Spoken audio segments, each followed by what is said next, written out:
ओम शांति। ये संसार एक खेल है। ज्ञान सागर भगवान ने स्वयं आकर इस सृष्टि के आदि मध्य अंत का ज्ञान हमें दिया, जैसे कि हमें त्रिकालदर्शी बना दिया और कहा ये विश्व एक ड्रामा है, नाटक है, ये फिल्म की तरह चलता है, ये धीरे धीरे चलता है। तो हमें पहचान दी सृष्टि के शुरू में, जब यहां सतयुग था, तुम सभी देवता थे, तुम परफेक्ट थे। क्योंकि भगवान परफेक्ट है तो उसने जो सृष्टि रची थी वो भी परफेक्ट थी। उसने हमें ज्ञान दिया, तुम सर्वगुण संपन्न 16 कला संपूर्ण संपूर्ण निर्विकारी थे।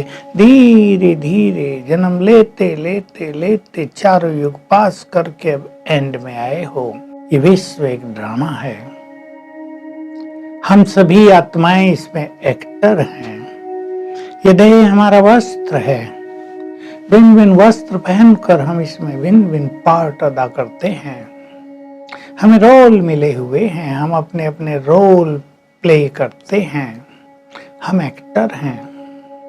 पहले इस ड्रामा के गुह्य ज्ञान से हमें ये पता चला हम पार्ट बजा रहे हैं। अगर इस दृष्टि से इस जीवन को देखेंगे तो हम सोचेंगे हमें पार्ट बजाना है तो सुंदर पार्ट बजाना है, वंस मोर हो जाए, वाह वाह हो जाए।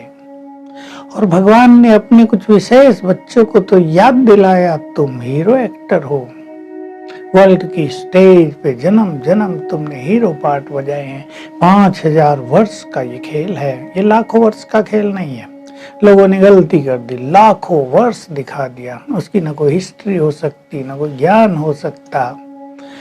भगवान ने ये सत्य ज्ञान दिया, ये 5000 वर्ष का नाटक है। हर 5000 वर्ष के बाद ये पुनः रिपीट होता है। वही हो रहा है जो कल पहले हुआ था।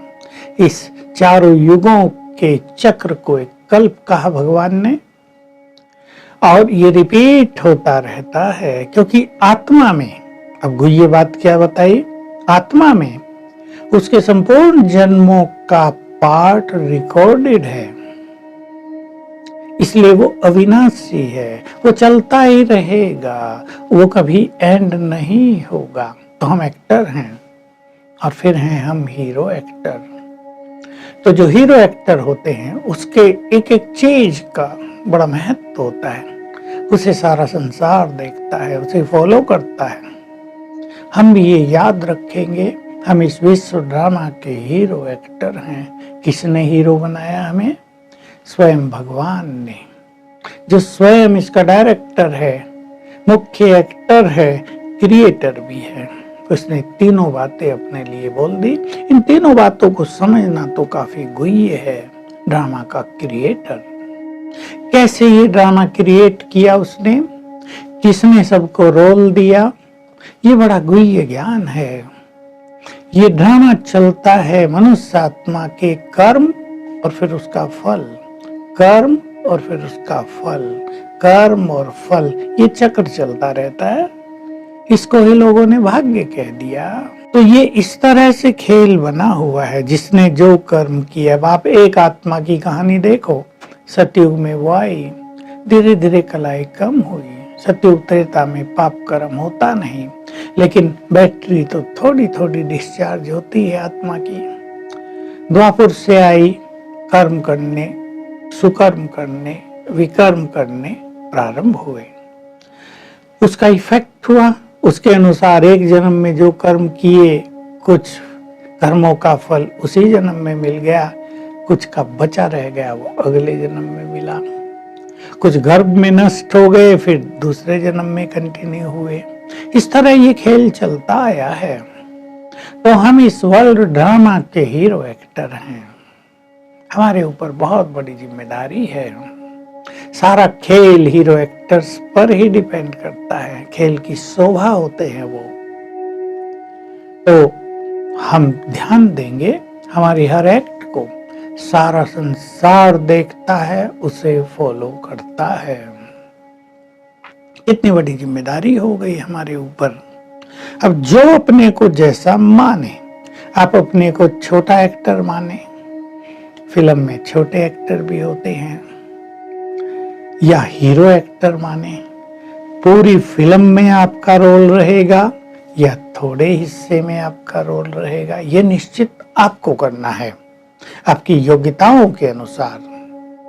देखो, डायरेक्टर जब फिल्म के एक्टर्स को सेलेक्ट करेगा तो उनकी योग्यताओं के आधार पे ही करेगा ना, ऐसे तो नहीं किसी को कुछ भी पार्ट देगा। जो एक्टर जिस पार्ट के योग्य है उसे वही पार्ट मिलता है।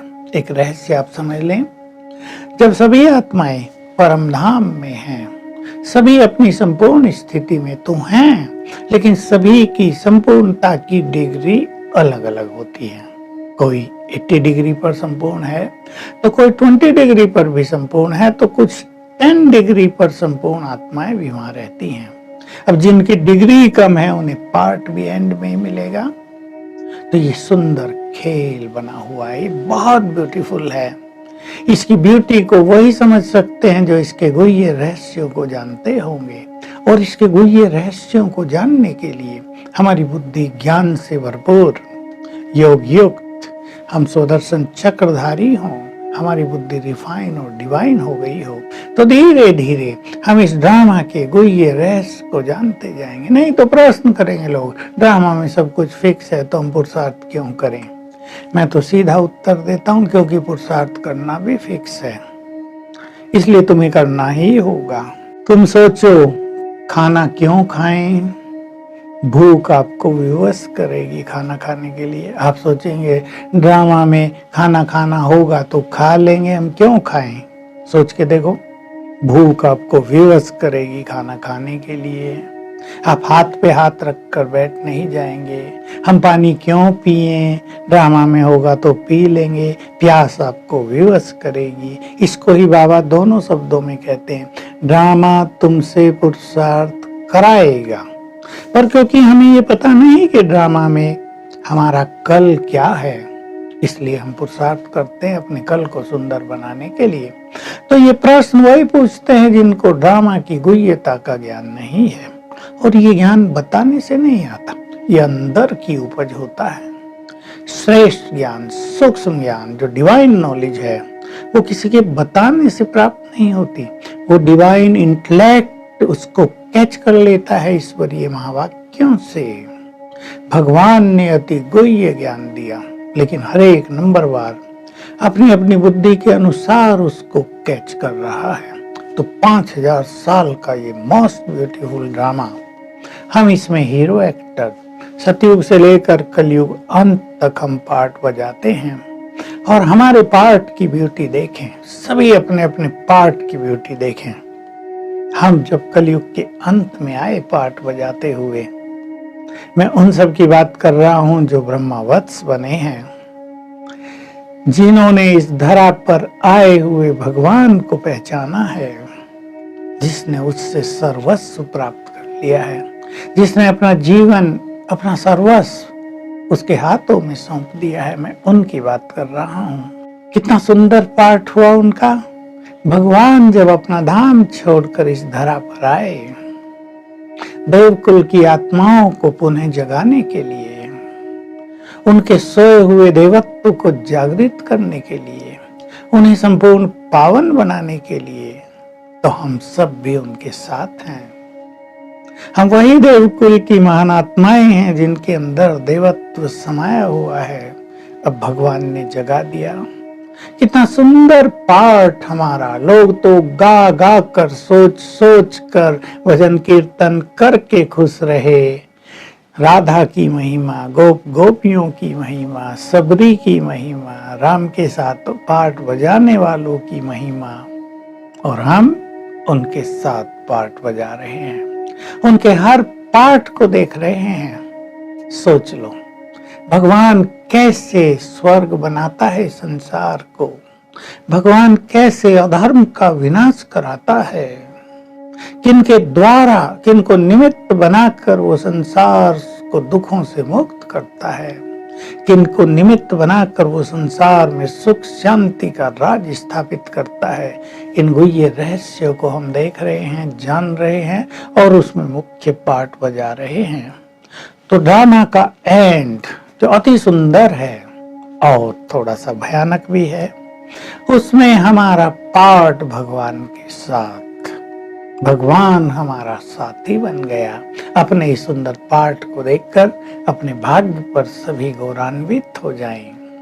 तो ये ड्रामा का ज्ञान जितना गुह्य होता जाएगा, हमारी स्थिति अचल अडोल होती जाएगी। हम ड्रामा के गुह्य ज्ञान का प्रयोग करेंगे अपनी स्थिति को एक रस बनाने के लिए, अचल अडोल स्थिति प्राप्त करने के लिए, संपूर्ण रूप से डिटैच होने के लिए, अनासक्त, ममता रहित, मोह रहित बनने के लिए अभी हम इस ड्रामा के गुह्य ज्ञान को यूज करेंगे।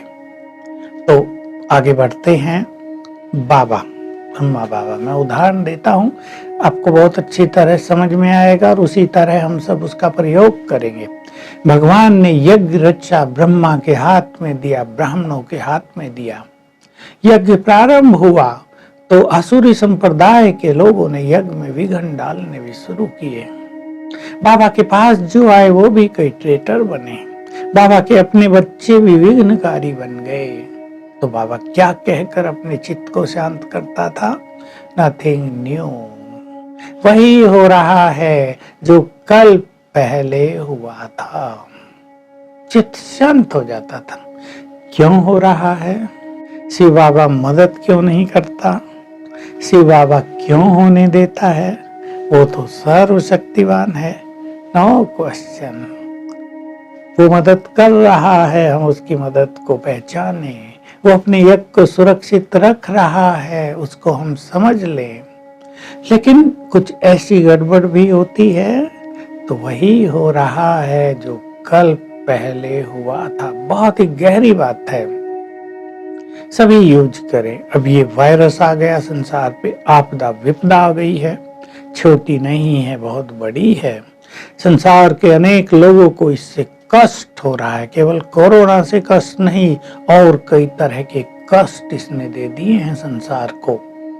कई पेशेंट बेचारे जो कैंसर के पेशेंट हैं, उनका इलाज नहीं हो रहा है। कईयों को कोई तकलीफ अचानक होती है, वो उनको कहाँ ले जाएं, कोई नहीं मिलता, साधन नहीं। किसी की मृत्यु हो गई, कोई अपने भाई के पास नहीं जा सकता, नहीं तो 15 दिन क्वारंटाइन में रहो। अब वो गया था 1 दिन के लिए, 15 दिन कहाँ रहेगा वो। किसी को इम्पोर्टेंट काम से कहीं जाना था, कोई काम रुका हुआ, वो नहीं कर सकता। कितने कष्ट हो रहे हैं। लेकिन अगर ये याद रहेगा, हो वही रहा है जो कल पहले हुआ था, तो हम इसको स्वीकार कर लेंगे, चित्त को शांत कर देंगे और अब इसी के साथ जीने लगेंगे, नया मार्ग निकालेंगे। देखिए, मनुष्य की एक क्वालिटी है कि वो जब एक मार्ग बंद हो जाता है तो दूसरा मार्ग ढूंढने लगता है और उसे मिलता है। तो कोई भी परिस्थिति हमें नए मार्ग की तलाश करा देती है और इससे भी हम नए मार्गों की तलाश करेंगे। तो हम अपने चित्त को शांत करने के लिए अपने परिवारों में होने वाली सभी घटनाओं के बारे में भी ये दृष्टिकोण अपनाएं कि जो कुछ हो रहा है कल पहले हुआ था, इसलिए नथिंग न्यू।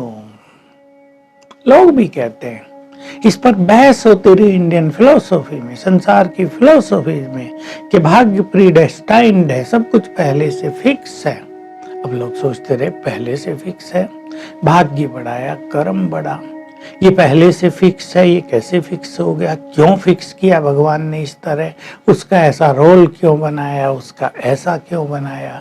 क्या भगवान ने ये पक्षपात कर लिया? नो, जो कुछ फिक्स है वो मनुष्य के कर्मों के आधार से फिक्स है। हमें वो बुरा दिखता है लेकिन वो अच्छा भी होता है। इसलिए ड्रामा की दूसरी बहुत गहरी बात, बहुत गहरी, एक्टर की 5000 वर्ष की रिपीटिशन की ये बात हमने आपको सुनाई। गहरी बात, जो कुछ हो रहा है वही सत्य है और वही होना चाहिए।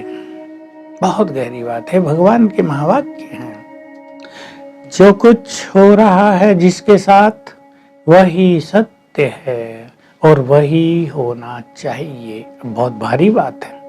लोगों के साथ बहुत बुरा बुरा हो रहा है, मनुष्य का दिल दहल जाता है, ऐसा ऐसा हो रहा है, तो क्या हम सोचे यही होना चाहिए?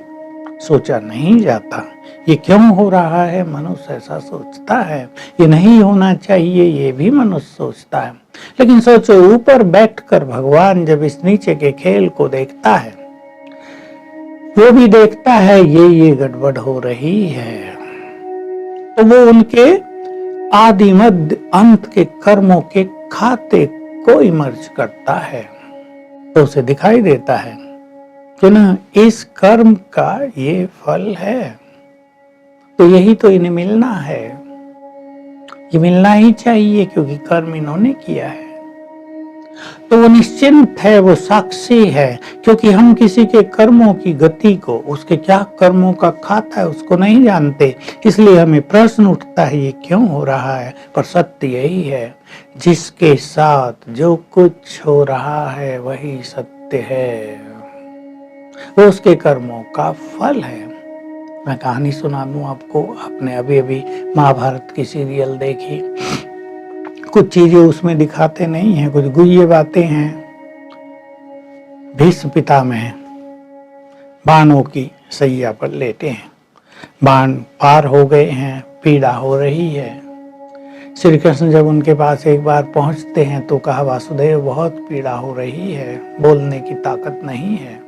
तो श्री कृष्ण ने उनके मस्तक पर हाथ रख दिया और उनकी पीड़ा हर ली, वो रिलैक्स हुए। फिर पूछा कि मेरे साथ ये क्यों हुआ है, मैंने ऐसा कौन सा पाप कर्म किया था जो मुझे इस तरह इतने बाणों की सैया पर लेटना पड़ रहा है, वो भी लंबा काल, नहीं तो मेरी मृत्यु भी हो सकती थी। तो सिर पे हाथ रखा, मस्तक पे हाथ रखा ही था और उनको भेज दिया पिछले जन्मों में। इसको ट्रांस कहते हैं। और उसने देखा मैं राजकुमार हूं, छोटी आयु में नशा ज्यादा ही होता है। रास्ते में एक सांप पड़ा है बड़ा, घोड़े रुक गए, मैं उतरा नीचे, अपनी तलवार की नोक से सांप को फेंक दिया उधर, और सांप गिरा एक झाड़ी के ऊपर जाकर और इसी तरह कांटों में बिंध गया। बस आवाज आई, ये उसका परिणाम है। भीष्म समझ गए और चित्त शांत हो गया। तो जब मनुष्य को ये पता चलता है कि मेरे साथ जो बुरा हो रहा है ये फलाने कर्म का परिणाम है, तो चित्त शांत हो जाएगा। मैं एक घटना सुना देता हूं आपको, जहां से मुझे ये बात मिली ईश्वरीय महावाक्यों से, और मुझे एक नई रोशनी प्रारंभ हुई, और तब से मैंने अभ्यास प्रारंभ किया था। बात 1974 की है। मधुबन हमारा पांडव भवन हेड ऑफिस जो है वो बहुत छोटा था, थोड़े ही हम लोग रहते थे।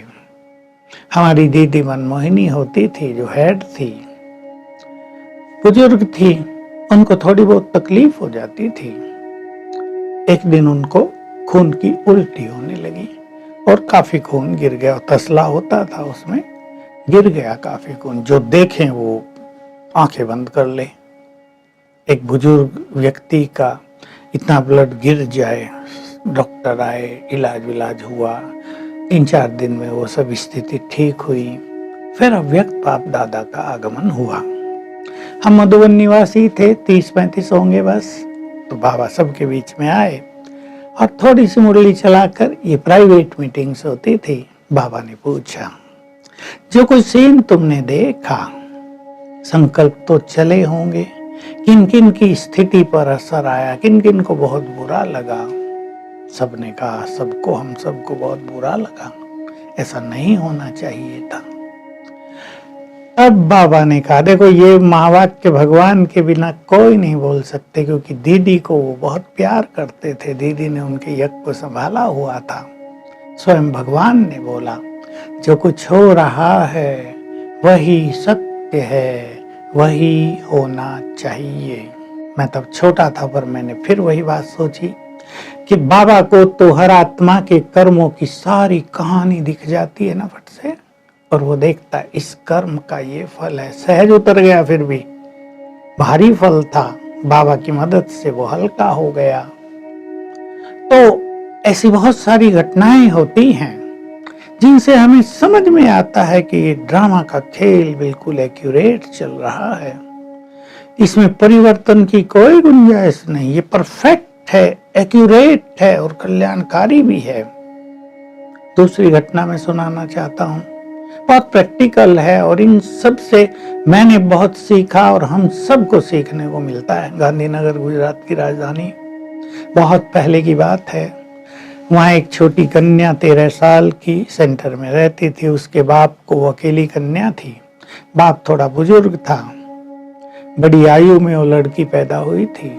उसने उसको सेवा केंद्र पर ही रख दिया था, वो वहीं पढ़ती थी। बहुत पढ़ने में होशियार थी, बहुत स्वीट थी, व्यवहारिक थी, सेवा करती रहती थी बहुत ज्यादा, बहुत स्वीट, सबका उससे बहुत प्यार था, बहुत प्यार था, सबके दिलों को उसने जीता हुआ था। दिवाली पर वो अपने गांव गई, आसपास ही कहीं गांव था, तो वापिस आई। बस आकर रुकी, हाईवे सेंटर से थोड़ा ही 100 मीटर 150 मीटर दूर ही हाईवे है, वहां आकर बस रुकी। उन दिनों ये 4 लेन तो होती नहीं थी, 2 लेन ही होती थी। तो बस रुकी आकर, वो उतरी और जैसे बच्चों को आदत होती है ना दौड़ के निकल जाना, तो वो ना बस के आगे से, सीट आगे ही होगी, आगे से ही दौड़ के निकलने लगी। पीछे आ रहा था ट्रक, बस को पास करते हुए वो ट्रक के नीचे आ गई और उसके 2 टुकड़े हो गए। वहीं हाहाकार हो गया। पास ही सेंटर था, कोई उसके साथ तो था। दौड़े दौड़े लोग सेंटर पे गए, सभी लोग आए, बड़ा बुरा हाल था, सीन देखा नहीं जाता था। ठीक है, संस्कार आदि किए, जो कुछ भी था किया, बाबा को भोग लगा।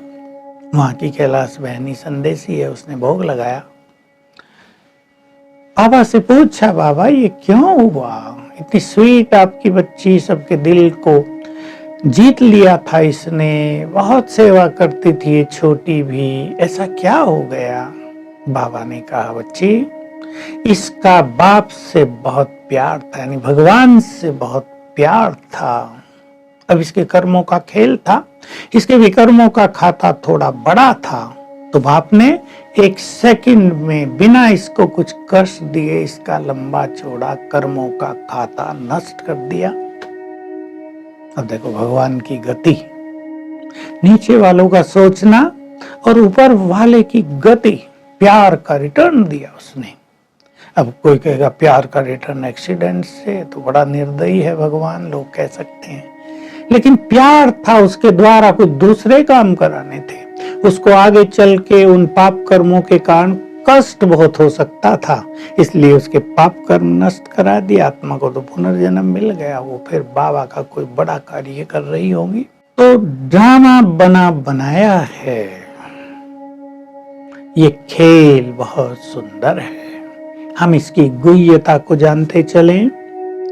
ये गहरी बातें हमने आपके समक्ष रखी, और कुछ गहरी बातें दूसरी चर्चा में आपके समक्ष रखेंगे। इन सब बातों को चिंतन करके इस वंडरफुल खेल को हम साक्षी होकर देखें, बाबा के साथ ऊपर बैठकर देखें, शिव बाबा के साथ, तो हमें बड़ा मजा आएगा और हमें दिखाई देगा ये खेल सचमुच एक्यूरेट चल रहा है, ये परफेक्ट है, इसमें कहीं बदलाव लाने की कोई जरूरत नहीं। So no question, no complaints. ओम शांति।